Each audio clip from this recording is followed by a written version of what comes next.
Welcome to our podcast, Resilient Heroes, where we are dedicated to showcasing the incredible journeys and contributions of women in the field of emergency management. I'm your host, Laura James.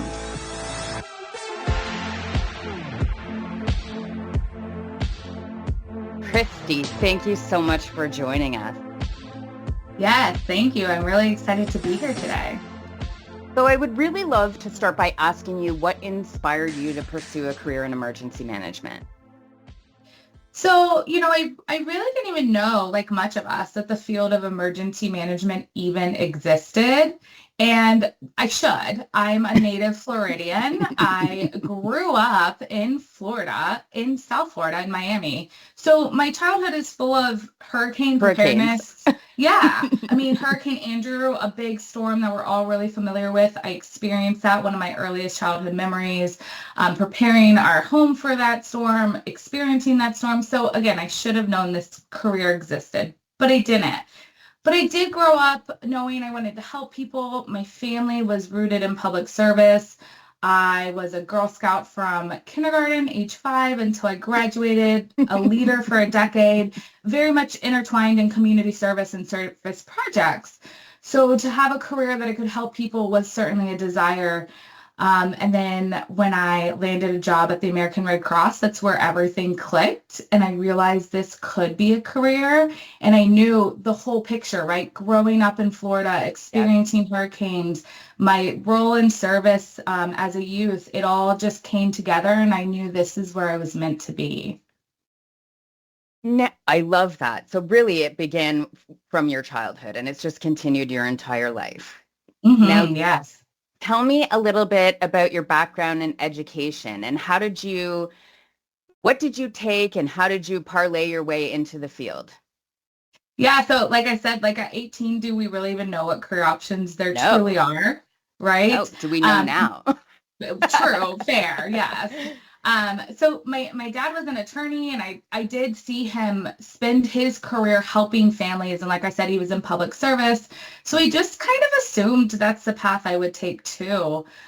So I majored in political science. And when I was in college, I found anthropology as well. And I actually ended up with a dual bachelor's in both of those.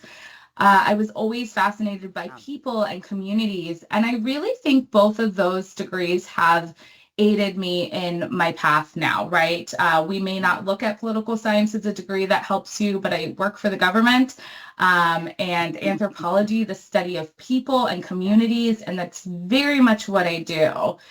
And like I said, once I realized at the American Red Cross that I knew this would be my career, I then did go back to school and I received a graduate certificate in emergency management and homeland security, just to really solidify that this is what I'm doing and giving me that solid foundation for all of the work that I do now. That's amazing. So you are a lifelong learner. Yeah. So you've really built your career at the nexus of volunteers, donation, and government coordination, which really is all required to be part of the puzzle. And so we kind of knew what drew you to this space, but our listeners are resilient heroes as well, and they know how difficult this space can be. So what keeps you here? A lot of it is truly the volunteers. They show up all the time, right? Mm-hmm. They want to be here. They're not required. They're not doing it for a paycheck. And that's just really soul-filling and infectious, right? I tell people all the time, I actually have the best job in emergency management. You do have a really great one. I think it is the best one. I get to work with all of the helpers. I get to be in the field. I get to meet the survivors. I get to also, again, meet those volunteers that are there because they want to be there. Mm-hmm. And I get to work across the whole process. A lot of my colleagues only work response or only work recovery. Yeah. I'm there from the start all the way to that finish line, whenever that is, years later, right? Yeah, I love that I get to do that through the whole process of it. Something some days I'm tired of that. You know, it's Yeah. it's really exhausting some days, but It is a very different viewpoint of emergency response in that, as you kind of just said, the people that are showing up that you're working with, they're coming there with heart. They're coming there with empathy. They're coming to help. That is why they're showing up. And you're right, it is very different than many folks that do their job for a paycheck, and they may be dedicated, but you're right. When you come to the table as a volunteer, you're there because you're bringing your heart and soul to help other people, and that looks different. Um, so I want to ask you, is there an early moment in your career when you saw volunteers or a partner and they changed the trajectory of that response and you thought, this is why I do this? Or does that happen to you in almost every response? yeah, it certainly is a reminder in every response. And response and into recovery can be really exhausting Yes, sometimes. the And like I grind. said, I have this privilege of being in the field. So I get to interact with survivors, which not a lot of Mhm. us who do this career get that opportunity, right? We're doing Yeah. amazing work in an EOC, but we don't necessarily get to get out there and talk to survivors. And I get to do that. And I get to talk to the volunteers as well. And just like you said, there's countless moments, every disaster that I'm reminded, this is what I do. Again, these people are showing up, they're helping strangers. They show up sometimes for months, for long Mhm. hours. Again, Florida is hot and humid, and hurricanes like to hit when it's the grossest time of year. Yes. Disasters are smelly, and these folks just keep showing up with a smile on their face, compassion in their heart, and that's always stuck with me. And I'll share one more most recent experience that I had. So we still have about a week and a half of hurricane season left here in Florida, but Mhm. it looks like maybe we got spared this year, which is such a blessing. But Fantastic. yeah. But I was out in Texas this summer and I had the opportunity to go out to Camp Mystic. And there had been volunteers that had been out there from day one. And the day that I was out there, and this wasn't the first day they were doing this, but they were sorting through all of the campers' belongings so that the parents could come and just pick up everything that was left behind by the campers, right? Wow. And while I was only there for a few hours, the volunteers who were there, they intimately knew these girls that they had never met. And they took so much care to put all of these items packaged neatly and collect everything for these families, and just really struck in that moment that, again, these families will never meet these volunteers. They Mhm. don't understand the attention and compassion that was put into collecting all of these personal items to make sure that this very tragic event, this traumatizing event for these children could feel some sense of normalcy. And this work is really deeply human at the end of the day. And that's just such a great reminder of that. Thank you for sharing that example. I just got goosebumps while you shared that. And that is probably the best and most recent example of really bringing the heart and the empathy to the table. And I want to highlight something else you said there, Christy, which I've shared with Resilient Heroes before. If you're traditionally an EOC staff person, or you're traditionally inside the yellow tape or reception center, evacuation center staff, it's really important to get the experience on the other side. So, volunteer to get out with the volunteers, take a shift and go see what it is actually like to be boots on the ground. And I've said this before, being the one that has to share the political message with the impacted public is very different than crafting it in the EOC.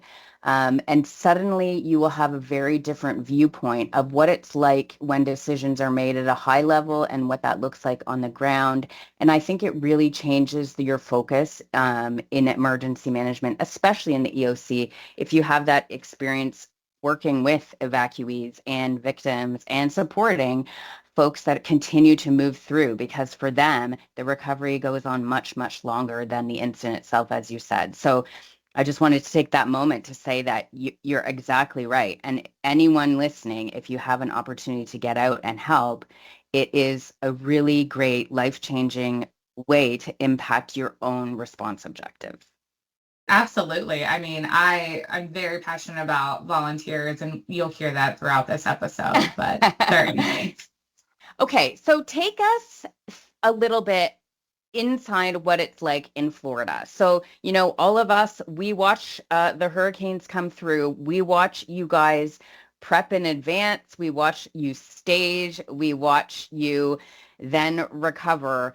But you guys really have a lot of the models right, because unfortunately, you happen to live in a place where you experience these types of disasters again and again. So give us a little bit of the behind the scenes tour. How do you coordinate your volunteers? How do you coordinate donations? And how do you do this on such a large scale? Yeah, so I think Florida's pretty unique in the way that we lead even at the State Emergency Operations Center, right? So every state agency plays a lead role there. So we're broken up through the emergency support functions. Every state agency is required to have an emergency coordinating officer. So I serve in that role for my agency, Volunteer Florida. Okay. So I don't work for the Florida Division of Emergency Management directly, right? I work for a completely different state entity. Right. And then all of the state agencies come together in what we form called the CERT, the State Emergency Response Team. So CERT with an S. And Volunteer Florida is that lead for volunteers and donations, which is ESF 15 in Florida. And the background and history actually on ESF 15 is pretty interesting.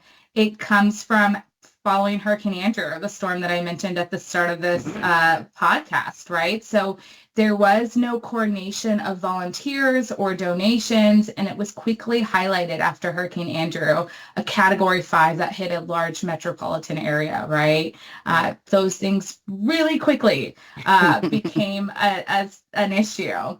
And then Florida also, every single one of our counties is required to have their own local emergency management office. So right. I know it's not that way in every state, but that gives us a lot of coordination points. We also ask that all of the local counties identify their lead for volunteers and donations as well. So I spend a lot of that limited blue sky time we have making sure that I'm connecting with those local ESF 15s or volunteer and donations lead, that all of our state voluntary organizations, active and disaster partners are identified. We know their capabilities, working with our national VOAD partners, and just making sure that we're all talking to each other ahead of that storm or event. We're not just storm people. We had we've had building collapses and other large-scale disasters, floods just this year as well. So plenty of disasters to go around here in Florida. And then donations, that's an entirely different beast. Yeah. I mean, we call it the second disaster, right? Yep. And so in a large-scale disaster, Volunteer Florida certainly takes on that full lead of donation management. When I entered this field, I certainly didn't know that I would learn any warehousing terms or become any sort of expert in warehousing, but a few years in Florida will get you there. Like I said, we take that full lead at the state level. So we'll open up a multi-agency donation warehouse where we can help run with the support of the Florida Division of Emergency Management and with the support of our Florida VOAD partners. And that allows us to receive and sort and distribute out those unsolicited donations based on actual county requests or needs. Infrastructure is impacted after a disaster, right? So sending, again, I could talk on this hill all day long. This could be an entire different podcast on maybe it will. Goods. Yeah. But it's really neat to see us being able to immediately help those counties work directly with our volunteer organizations to redistribute those items out. We have really perfected those practices. Again, it's because we've practiced so many times. So we're able to really, in a large-scale disaster, support those donated items. In more localized disasters, right, because every disaster is local, we can offer that technical support of our expertise, what we've learned at a much smaller scale, but we really let the locals lead when that disaster happens just at a hyper local level. And then Hmm. again, those goods are just, we're able to move them and deliver them exactly where they're needed. Now, talk to me over the years. I mean, we don't like to say our ages on Resilient Heroes, but you've been around for a while, Christy.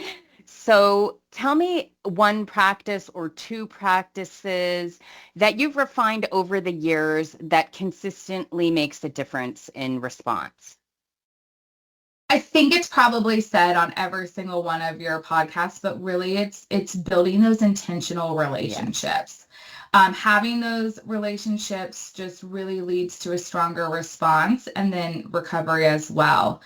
A lot of our work has happened on that blue sky. We really Hmm. perfected our MOU, our Memorandum of Yeah. Understanding process. We want to capture, this is something that we were really bad about, but we're doing better at, is capturing those processes and writing.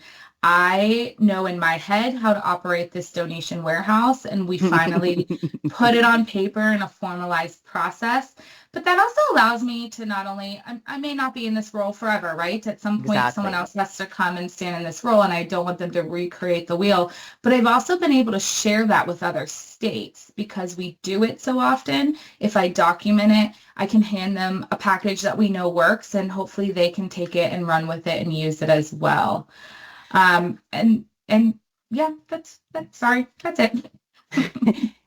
I'm just going to interrupt you there, Christy, to say, and listeners, for those that don't know, at our Resilient Heroes panel at the National Hurricane Conference this past year, Christy was one of our panelists. And so that's where I first got introduced to her. But you shared something with our team there, and I want you to share it with our listeners here because I actually think it is really at the heart of Resilient Heroes, which is the connections and sharing what we learn as we go along. And you really just kind of highlighted there. You have had the experience. Florida finds itself, in response mode at least once a year, sometimes multiple times a year, and across your smaller jurisdictions, often. But you've had the ability to put together plans and procedures, and you are not shy to share them. When we were at the hurricane conference, I mean, you basically said to everybody in the room, I'm happy to share our resources. I'm happy, take it, learn from it, change it, make it your own, put your logo on it. You are not holding your projects close to your chest. You want to share with everyone. Oh, absolutely. Again, sometimes we figure it out after we've had to do it the hard way and learn. So Exactly. we, we would be happy for you to learn from our mistakes so that you can do better. And I'll tell you, I have learned so much from other folks in this field as well. Florida, unfortunately, like you said, we get a lot of practice. That's Mhm. why it appears that we are the best, right? But it's just that we do it often. And so, yes, during COVID, we created some documents that we just sent out across the nation. Please take this, put your logo on it, use it, adapt it, change it. Every community looks different, right? So update it as you need it, but absolutely, we are happy to share everything that we've created. I love that. And I'll tell you that I remember years ago when the community that I was working in was first really wrapping its mind around what emergency social services looked like. It was so helpful to go to a conference and have somebody say, you can take all of this, take it all and make it your own. We shouldn't be reinventing the wheel of every response, and we should continue to share and grow. So thank you. And listeners, at the end of this podcast, we'll ask Christy if she will share with us her contact information. Um, so thank you for that. And then I want to ask a follow-up question that you might not be prepared for, but during your after action review, are there lessons learned every year is it a continuous improvement process for you, even though you get lots of practice? Oh, absolutely. And every disaster is different, right? You know that Yeah. saying, if you've been to one disaster, you've only been to one disaster. Yeah. Yeah, certainly. I mean, there's some things that it seems like we harp on every after action, right? Like Yeah. communication could have been Yeah. better. But no, there's things that maybe worked in a previous disaster, and because it's a different area of Florida, it didn't work this time, and we Yep. needed to adapt. Absolutely, it always looks different. And while we talk about after actions, I would love just to add something there as well. We, for the first time, again, our Florida VOAD turned 35 years old last year. So we've Holy been cow. yeah. So VOAD's been this formalized group for a long time, but for the very first time, we did a very formal after action with our VOAD community following the 2024 hurricane season. And it's a beautiful after action report that can help me as a government agency serve them better. We can learn how to all communicate again better. There was a lot of valuable information that came out of that. So others who work with a VOAD, I highly recommend bringing them into that process. I think that's often a forgotten group to pull in. I would agree with that. I think it is often forgotten as everybody scrambles to move on. So, Christy, you mentioned you recently deployed to Texas to support communities impacted by flooding. What did that mission teach you about interstate cooperation? And do you learn something new every time you deploy to another state? Oh, of course. I mean, you learn something new every activation you have, Yeah. even if it feels like it's a standard activation. I have to tell you, I think UMAC is honestly one of my favorite parts of this field. I've met some incredible people. I've had some incredible experiences. And in Florida, we've overwhelmingly called on the nation to come support us. So Yes. it's always been great to go somewhere else and offer them support. So as you mentioned, I did go to Texas just this last July to support their historic flooding that happened there. And the neatest part about that was in 2022, they actually came to Florida, the same team that I went out and supported, and they came to Florida to help us with Hurricane Ian, and they were in Florida for nearly a month, and so to return that favor was incredible. And like you said, every deployment is certainly a learning opportunity. They are different disasters. You work with the same partners, at least in the Mm-hmm. VOAD space, right? I walked into my meeting day 2, and it was my Florida Salvation Army partners and Global Methodist from Florida. We were on the same plane together. And so there is this camaraderie, right? This like, oh, we're all here together. And that joyous feeling of the relationships you have Your in this family. field. But Yeah. yeah, like a homecoming type experience. But I've been on other EMACs where I went to Hawaii, right? And they maybe don't have as many responses as a state like Texas. And so I was able to call a lot of my VOAD partners who are from Florida and find that point of contact in Hawaii and connect Hawaii with their point of contact on the ground and make a lot of those connections. So in every disaster, I bring back something that I've learned to improve how we do something in Florida. I was in Hawaii and I had to leave early because a hurricane was coming to Florida. And so from their VOAD calls, the way they ran a lot of them, it just seemed smoother and worked really well. And so I brought a lot of those practices to how we now run our VOAD calls during disasters. And I would just, again, EMAC's one of my favorite things about this field. And I did want to share that last hurricane season, as again, we've alluded to the 2024 hurricane season. Mm-hmm. We had 3 named storms. Brutal. Yes, it was a long season, but we EMAC'd just in my space, in the voluntary agency liaison space. We EMAC'd folks in from 9 different states.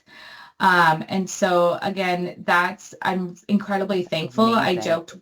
I joked with all of them that they came for one storm and they got another one because they all came in on a Helene mission. And then folks from like Wisconsin and Alaska and California who don't experience hurricanes went through Milton with us, and I'm forever grateful. But one of our folks who mutual aided here, and he's been here multiple times and has really supported our donation management warehouse. This is a saying that he said, and I really firmly believe it. For mutual aid to be successful, it needs to be mutual. And so Florida, who calls on mutual aid a lot, whenever I'm able to, I'm happy to return that favor. I've EMAC'd on my birthday. I've EMAC'd on Christmas. Christy. I spent Christmas in Kentucky. I'm always happy to support, especially as a state who calls and receives EMAC so often. So no hesitation. Your bags are packed. I will share this. This is a little bit of personal story, but Alaska did just call us, and it would have been a Halloween EMAC, and my stepdaughter asked me not to go because I'm usually deployed for a hurricane on Halloween, so I was finally going to be here. So I did turn down that most recent EMAC, but... Okay, you're allowed. When the little people beg, then you're allowed to turn things down. Yeah. But I hear you, missing Christmas, so that's always a tough one. So never a hesitation. Now tell me something. This is not a question that I prepped you for, but what's something you always pack for a deployment? Oh. I that's, you're right. I didn't prep for it. My regular day-to-day backpack is, I told you we just went on a trip. And my husband said, this is a magic bag. I had every cord I needed. So my regular day-to-day backpack, I feel like I'm prepared for anything to do my work. Yeah. I'm very particular about my shoes. I kept making this joke about Alaska as a Florida girl. I don't know that I have the right shoes to go to Alaska right now, but in the summer too, I'm very particular about whatever shoes I'm going to take. They need to be field ready, but not, if it's summer, not be too hot, right? So maybe my shoes. So maybe your shoes. Yeah, definitely from Florida to Alaska, you're going to need different footwear, 100%. Yeah. Listeners, before we hopped on to record, we were comparing notes because I'm here in Toronto. It is not warm and sunny, and Christy's in Florida. So we are on opposite ends of the temperature spectrum today. So if another state EM director asked you for one tip to make EMAC and VOAD integration smoother, what would it be?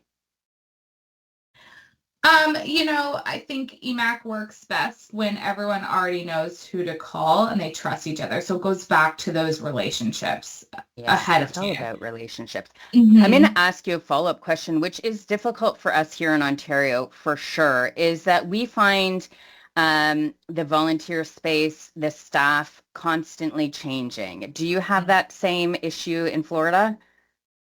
We do see that. It depends on the organization. There's some organizations that we've had the same partners for years, and it's very familiar and family-like because we've been in those deep trenches together.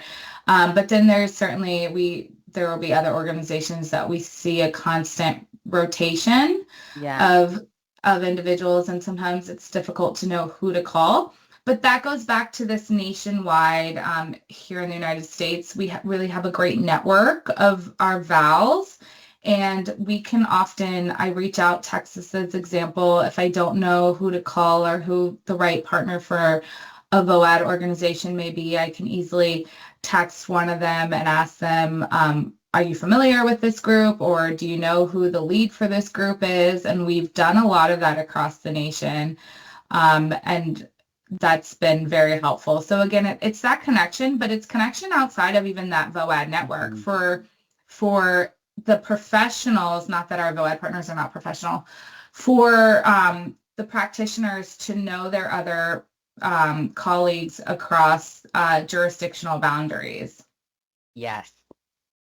Okay, Christy, we're going to move into talking a little bit about your passion for women in EM. And you said that started real early and that you were a girl guide and then a leader.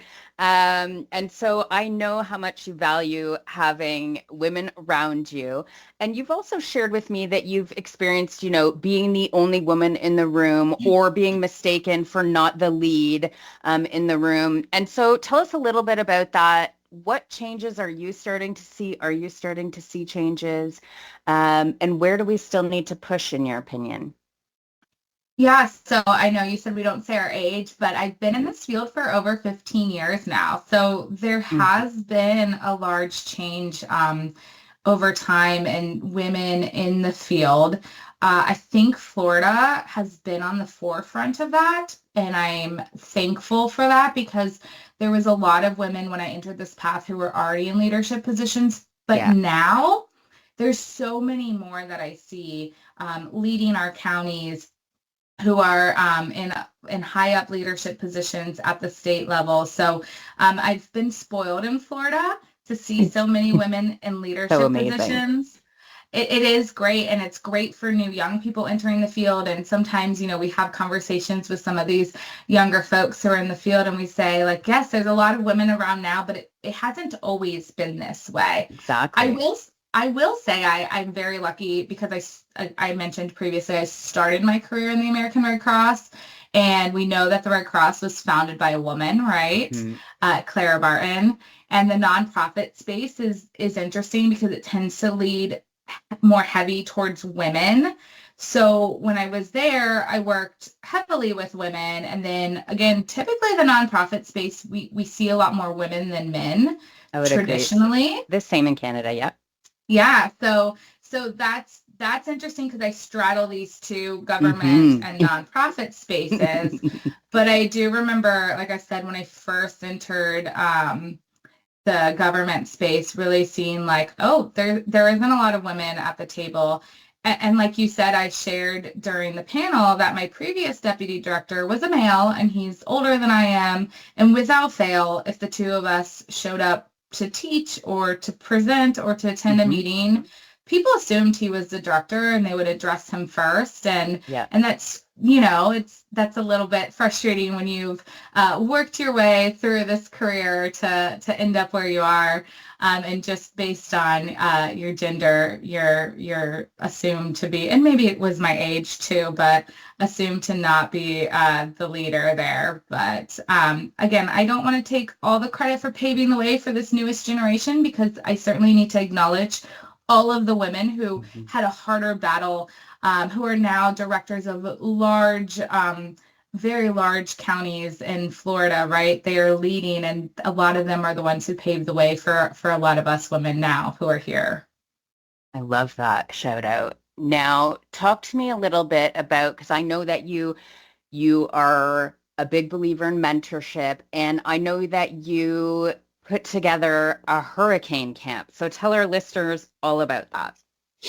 Yeah, so earlier when I said share with everyone across the nation, right, I do have to give credit to Hurricane, which started in Arlington, Virginia, and we were able to connect with Virginia and tell them that we were very interested in bringing this idea to Florida. And Jessica, who was on your podcast, it was her Mm. and another young lady we worked with, Carla, and the three of us, and Carla took a lot of that lead, but we were able to bring this program to Florida with the first one being Landfall Leon. And again, I'm confident if something like that had existed when I was in high school, I would have known immediately that I wanted to pursue a career in this Mhm. field, right? And so Yep. that's the point of it. We bring women in leadership positions in emergency management and the allied field. So police and fire and the Yep. nonprofit space and everyone who helps make a response and recovery happen. And we get to spend a week with young ladies to show them, again, these opportunities exist. And it was just such a fun week of doing things girly, and not that all women have to be girly, right? But to bring pink into emergency Yeah. management just was Hmm. fun. And a lot of real life experiences that they could do in a fun way. Like we did a disaster kit, your foods, your canned foods, and then we did an Iron Chef cook-off with Oh those my so we could gosh. talk about preparedness. Yeah, and it's just silly and fun. And some of these girls have never cooked. They're in high school. They've never cooked Uh-huh. anything in their life. So you have to Uh-huh. kind of tell them, like, maybe you shouldn't mix the tuna with, like, Peanut butter. Yeah, that's like not going to be great. But so those are fun things. But I just, when we're talking about like women in the field too, it reminds me of a relatively recent experience too. In 2021, we had a building collapse in Miami, the Surfside building. And at the time, our FEMA regional director was a woman. For Region 4, and she walked into the command trailer, and it's just a bunch of trailers, right? It's Yep. one of those situations that were behind the yellow tape, behind secured facilities. So it's command trailers, and we got some bathrooms, and none of us could find a woman's restroom. And she said, women work in this field now. Like, why can't we get a bathroom?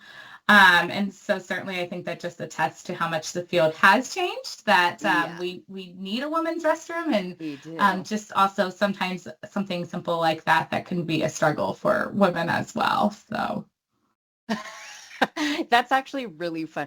I mean, I'm not ashamed to use any restroom available if it's a requirement at the time. Sure. Those that's restrooms so funny. You didn't want to use those restrooms. No, of course not. Of course not. Now, I also want to make a point that you have said that you were really lucky throughout your career as well, that you had, some strong male mentors around that were big supporters of you. So we never want to leave out, half of our audience. And I do want to give you a shout out because I know that you have had some great mentors throughout your years. Oh, absolutely. The person who hired me for this position, I still talk to him. I get a message from him on every holiday, and he certainly has encouraged me to, he encouraged us to participate in that hurricane camp, and he has certainly been a huge advocate, and forever thankful. And I don't know if I said this in the panel or not, but my dad, while he's not in this field, I never once thought I couldn't do anything because I was a girl. I mean, my dad certainly was like, you can do anything. My dad is an immigrant to this country, to the United States. He moved here when he was 6 years old, and I really believe he achieved the American dream. And because of that, he taught all of us, especially the girls, you can literally do anything you want to do. So certainly have to acknowledge my dad there for that. Send a shout out to him. Christy, I absolutely agree. I had a super strong father figure, but I'll tell you, I think I've told you in the past, my degree is in forestry. So, very male dominated field back in the day. And it never occurred to me, having grown up as his daughter, that I couldn't do everything or that there was a limitation. Yeah, exactly. So it almost was a bit of a shocker to me when that sort of hit me in the face, to be like, wait a minute, there's some walls up here that I didn't anticipate, because honestly, he taught us to change a tire and all of the things that, you need to do to be a self-sufficient human. And so I was a bit shocked to find myself in a place where that might not be the case. So I think it makes a difference. Yeah, your upbringing is entirely impactful. So thank you for sharing that. And I want to talk about leading across sectors, Christy, because you really have, had the opportunity to touch, local, state, county governments. You've been working with not-for-profits your whole career. You work with faith-based partners, and you also work with corporate donors. So that is a lot of different silos and a lot of different potential personalities at the table. So what is different about working with those different partners? And then for you, what's universal? Well, I mean, every one of those sectors is completely different, right? Completely different. So yeah, and I do. I mean, again, at Volunteer Florida, we work a lot with corporate donors. I mean, I think all nonprofits do, of course. Government, you hear things like, let's cut the red tape or bureaucracy, right? So government tends to be a little more structured and formal, and we do have to follow those policies and regulations, whereas nonprofits are often more mission-driven. They have that ability to be flexible. even to the point that like nonprofits can go onto private property and government can't after a disaster, right? Mm-hmm. So it allows nonprofits to get into help survivors quicker and in a very tangible way. Of course, and I live in the South, right? Faith-based partners are that trusted community entity that, we go to our churches and we go to our pastors when we need to validate something or instill that this is a reliable partner. So they all bring something very unique and different to the table. But I think I've said this several times, the one universal thing across all of these sectors is that it's all people focused, right? It's all about those relationships. It's all about the relationships, as you said. I say this all the time in the EOC that at the end of the day, we're all on the same team fighting the same fight. We all have the same goal in mind at the end of the day. We want to help our communities recover from whatever disaster just impacted us. Mission driven. Okay, we're gonna switch over to a little bit of your personal story. So this job asks a lot, and I know that you volunteer all the time. But I also know, just like all the rest of us, you have a personal life. So long activations, hard decisions, and a heavy emotional load. You mentioned your flood response in Texas, and I said I got goosebumps. I mean, flood management is close to my heart. Watching those things on the news unfold, it's always tough. I know you probably are like me. When I see a disaster happen, I just insert Toronto instead of the municipality to kind of feel the impact. So tell me, what does your personal resilience playbook look like? Are you like, go until it's all over, and then you take a moment to breathe and tell us, probably 2024 would be a great example because you had no break. And you're still working on 2024 response, right? Yeah, exactly. Okay. I joked I joked at Christmas, or I joked all this year that October never happened in 2024. I don't remember a single thing of October because, as you know, just 12 days apart, 13 days apart, we got hit by 2 different storms, right? It was less than 2 weeks.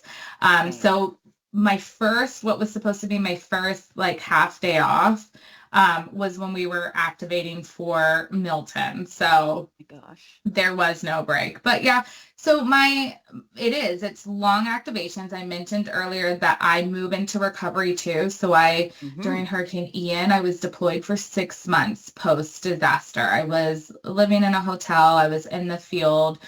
So that can feel very long and heavy.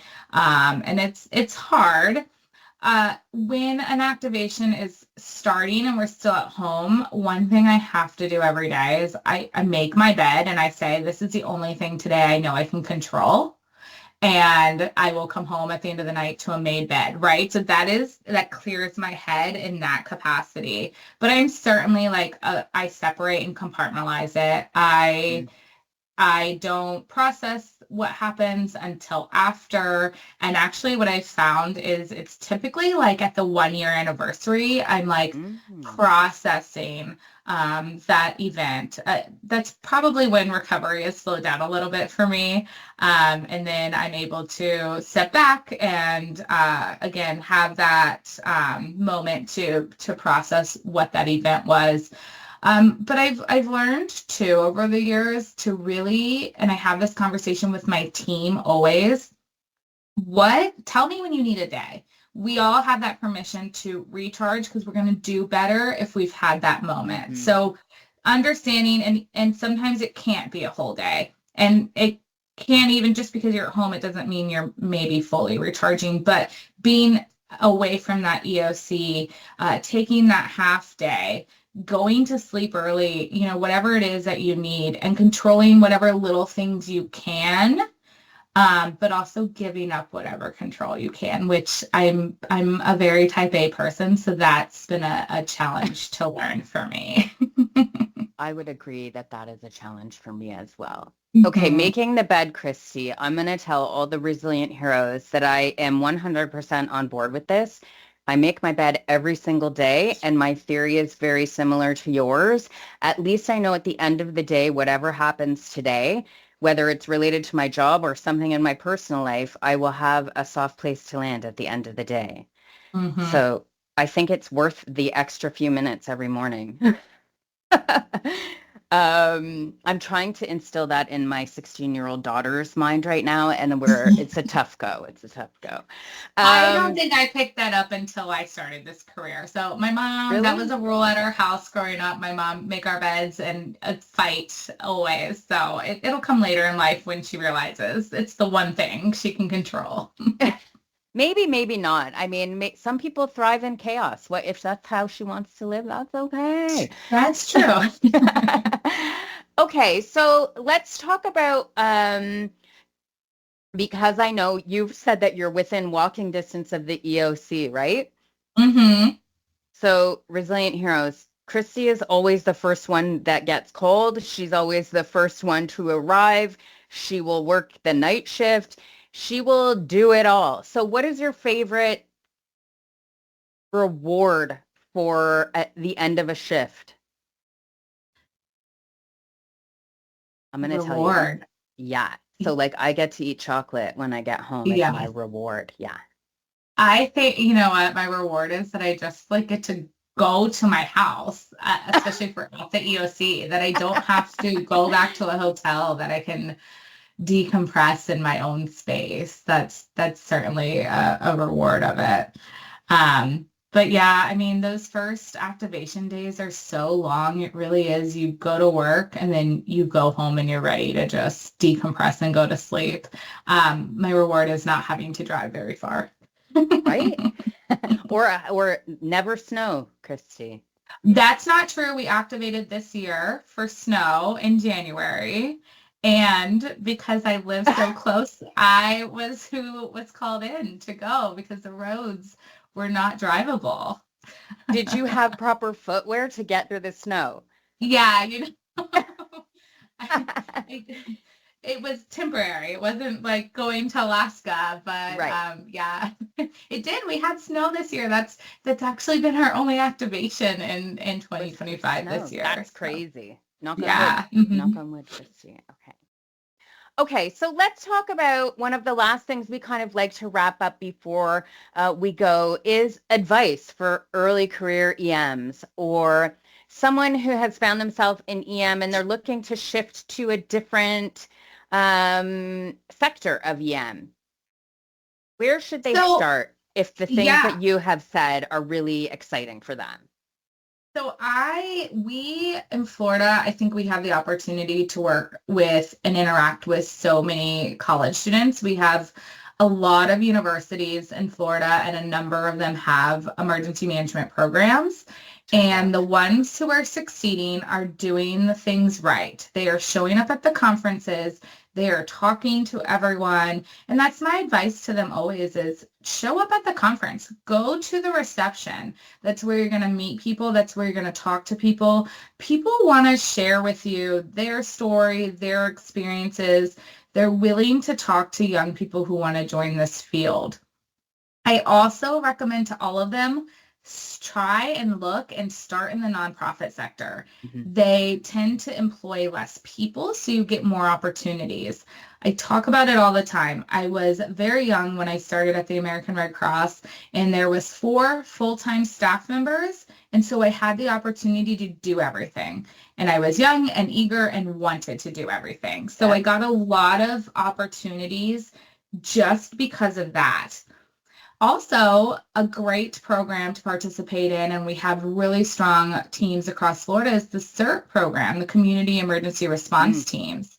That gives you hands-on experience. You work directly with the county emergency management. You can transfer those skills to your resume to help in your job application as well, right? And you get to deploy and you get to do all the fun things that people want to do in disasters. And then volunteer for the exercises. They need either Great one. evaluators. Yeah, they need, if they're going to do moulage, they need people to volunteer in that capacity. Our airports have to do annual exercises. They're always looking for people. I think there's a lot of opportunities. You just have to look for them, put yourself out, volunteer, show up, and again, build those relationships.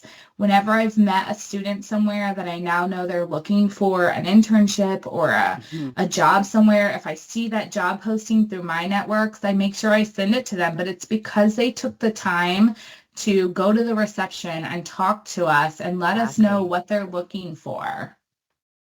Yes. I mean, they're showing their initiative, so you're putting in the investment. Mm-hmm.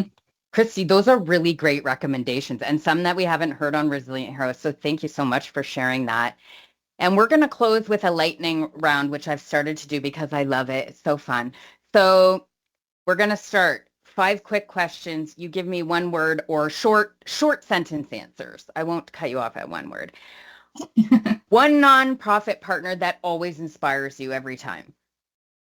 That's like asking someone to pick their favorite child, but no. They all I do have a favorite dog. I'll tell you. They all do incredible things, right? They each have something unique and inspiring they bring to the table. But because my career started with the American Red Cross, I'm going to have to say the American Red Cross. Mm-hmm.